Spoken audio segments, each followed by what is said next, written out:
பாபத்தின் பிணைப்பு. ஒரே இடத்தில் பிறக்கும் இரு குழந்தையின் வாழ்க்கை அமைப்பு. பகுதி 2. அதே நேரத்தில் பிறந்த இன்னொரு குழந்தை. ஆனால் பிறப்பே ஒரு சோதனையின் தொடக்கம். வீட்டில் அமைதி இல்லை. சலனமான சூழல். கல்விக்கான போதும் இல்லாத ஆதாரம். முயற்சி செய்தாலும் இடைவெளி, தடைகள், வீழ்ச்சி.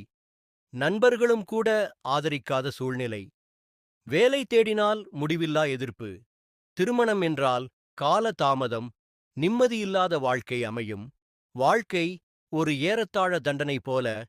இதற்கு காரணம் அந்த குழந்தையின் பெற்றோர் அல்லது மரபுவழி குடும்பம். பெற்ற பாப வினைகளின் கனமான பிணைப்பு.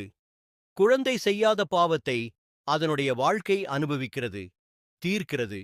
இறுதியில் அதனுடைய ஆன்மா சுத்தமாகிறது. ஒரே இடத்தில் பிறந்தாலும் வாழ்க்கையின் நிலைவேறுபாடு நம் முன்னோர்களின் கர்ம வினைகளால் தீர்மானிக்கப்படுகிறது.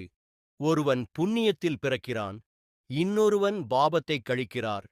இந்த இரு அமைப்புகளுக்கும் ஒரே ஒரு வித்தியாசம்தான், அதாவது கர்ம பிணைப்புதான். அந்த கர்ம பிணைப்பு எது, அதை அறிந்து அதை எப்படி சுபத்துவமாக இயக்க வேண்டும் என்பதை அறிந்து இயக்குவதன் மூலம் வாழ்க்கை வசந்த காலத்தை நோக்கி பயணம் செய்யும்.